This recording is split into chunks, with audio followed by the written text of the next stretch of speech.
In a small town where everyone knew each other, there lived a man named John. He was known for his strange hobby. He bred vicious piranhas in his yard. No one knew why he did it, but he claimed that he was just interested in studying exotic fish. One day John decided that his piranhas had grown too big for his aquariums, and he decided to get rid of them. He began releasing them into nearby reservoirs, lakes, and pools, enjoying their cruelty and malice. He knew that piranhas could be dangerous, but he didn't care. He wanted them to bring chaos and terror to this quiet city. At first, the residents did not suspect that these piranhas were behind the attacks on people, because they were not used to this kind of danger. But gradually it became obvious that there was a real threat in the city. People began to be afraid to swim in reservoirs, pools, and lakes, and to suffer terribly from aggressive attacks of vicious fish. The matter took an even darker turn when piranhas began to attack people right on the shore, choosing their victims not only in the water, but also on land. John watched all this from his window, watching his creatures destroy the lives of civilians. But something went wrong. One day John disappeared, and his house seemed empty and abandoned. People suspect that he disappeared along with his evil pets, from which he made a terrible instrument of revenge.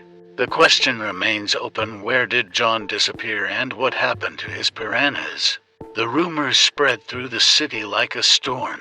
Some claimed that John left the city out of guilt for the terrible deeds of his pets, while others said that he disappeared due to the retribution of those whom he had caused suffering. But the real truth has remained a mystery. The local authorities came to a state of panic. They began conducting extensive search operations in the city and its surroundings, but John was never found.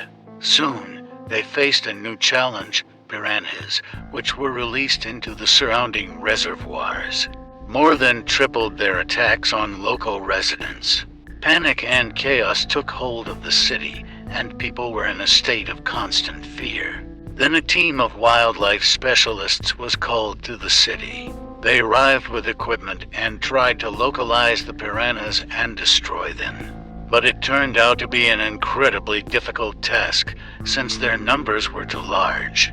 The fish showed superhuman ingenuity, dodging attempts to catch and attacking those who tried to resist them, while experts were trying to solve the mystery of what prompted the piranhas to such cruel behavior. People in the city lived in constant fear and anxiety. They sought refuge and tried to avoid contact with reservoirs, which became the site of violent attacks. On the other hand, in the forest, far from the city, a local hunter stumbled upon something strange. He found an abandoned den filled with gutted fish. The hunter realized that this is the habitat of piranhas, but it seemed that someone was hiding here. The piranhas could not bring themselves out of the aquariums. This was the key to the mystery, and he decided to find out what really happened to John and his bloodthirsty pets. He found traces of a man in the cave lair. After thinking a little, the hunter came to the conclusion that John could hide here, trying to hide from the wrath of the fish that tortured him. Following the tracks, he slowly moved deeper into the forest until he came across an old abandoned mine. Fresh footprints were visible at the entrance to the mine. Armed with a flashlight, he decided to conduct an examination. Plunging into darkness, he suddenly came across the fragments of a broken aquarium and the smell of rotting fish. Piranha death had a special smell. Everyone who had ever dealt with them knew that. But in addition, the hunter heard rustling and heavy breathing. He carefully prepared himself, but his eyes still couldn't figure out what was going on, and an invisible fear settled in his heart. Finally, he illuminated the streaks with the light of his lantern. A real shapeless creature in the opposite part of the cave. At first glance, it looked like a shadow that was entangled in the darkness itself. But when the light hit this object directly, He realized that it was a man who was completely covered with piranha wounds.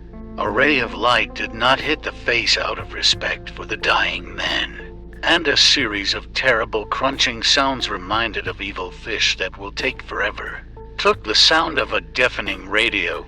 It became clear to the hunter that he had found John, or what was left of him. Hotnik moved closer to John's body, seeing that he was still breathing. He was in bad shape, riddled with piranha wounds. He looked like a werewolf after a battle. The hunter immediately began to provide first aid, but his mind was wrapped up in the danger posed by the vicious fish that he brought out of his farm. The hunter decided that first he needed to get John out of this dangerous zone, and then he could return with more qualified help. He pulled John out of the cave, put him on his back and carried him through the forest, where he found that the city was still scared and destroyed by piranhas. Arriving in the city, the hunter took John to the nearest medical center, where doctors rushed to him for urgent medical care. Meanwhile, the hunter told the authorities about his discovery, and they immediately sent special teams to eliminate the threat posed by piranhas. Escaping, John began to reveal the truth about his hobby and how his pets turned into evil monsters. He told about a strange chemical reaction caused by unusual conditions of detention, which turned ordinary piranhas into aggressive predators. But the strangest thing was his statement that he heard voices in his head, saying it wasn't him who opened the aquariums and released the piranhas. While the city was beginning to recover from the terrible events, the hunter returned to the cave where he found John, deciding to investigate his strange allegations. After all, someone really opened aquariums and released piranhas, and John may not remember because of severe wounds. The hunter went back to the abandoned mine, exploring the gorges and depths of the forest in search of something that could clarify the mystery of piranhas and John. He spent several days exploring the vast area, but could not find any clues or traces that could lead him to answers. One day, when he was about to return, the hunter came across the strange remains of a piranha, what was left of them after the liquidation operation. He discovered that their bodies had been poisoned by some substance they had absorbed from the water. The hunter realized that this poison could not get into the reservoirs naturally. It had to be a deliberate action. But who could have arranged such a thing and why? The hunter returned to the city and began interrogating the locals, trying to find any clues or evidence that could help him solve the puzzle. He became more and more convinced that the whole story carries an element of conspiracy. Soon, a new witness appeared in his investigation, a local fisherman who saw something suspicious on the shore of one of the lakes. He claimed that he saw strange people deliberately adding some substance to the water. When the hunter asked him to describe these people, the fisherman looked away thoughtfully, hesitated, and finally said that he did not remember their faces. The hunter decides that it is necessary to dig deeper into the history of this city. He goes to the local archive to find any evidence or mention of suspicious activity in the past. As he reads the documents and goes through the ancient records, he discovers that the untouched truth about the city is beginning to line up in front of him. It turns out that many years ago, the city was a place of extraction of precious ores and precious stones, and gold deposits were the reason for the rapid development and prosperity of the city. But the dark forces did not sleep, because such riches always attract greed. He finds references to intrigues, corruption, and mysterious disappearances related to the extraction of jewelry. As he studies the records, it becomes increasingly clear to him that suspicious events that have occurred in the city may be related to greedy aspiration for urban wealth.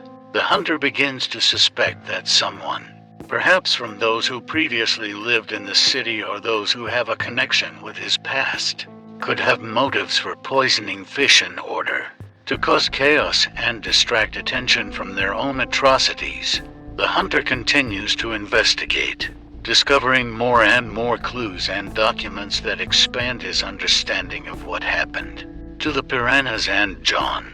He discovers information about environmental violations related to the activities of a certain company that attempted fraud and illegal extraction of natural resources in the city. It seemed as if ancient atrocities and corruption continued to manifest themselves in the present.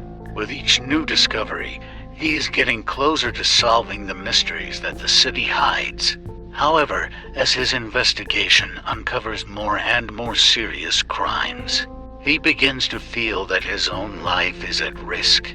Criminal structures, which now understand that their secrets can be exposed, turn their attention to the hunter. He understands that he is on the threshold of the most dangerous and unknown battle for him. Despite all the threats, he decides to continue his investigation, no matter what, knowing that the truth is the only thing worth living for. Thus, the story of the mysterious piranhas and their mysterious owner reveals new secrets of the city. The hunter continues his investigation, but what awaits him ahead? And what dangers await him in this sinister investigation? Is he ready to continue his mission? Despite all the dangers,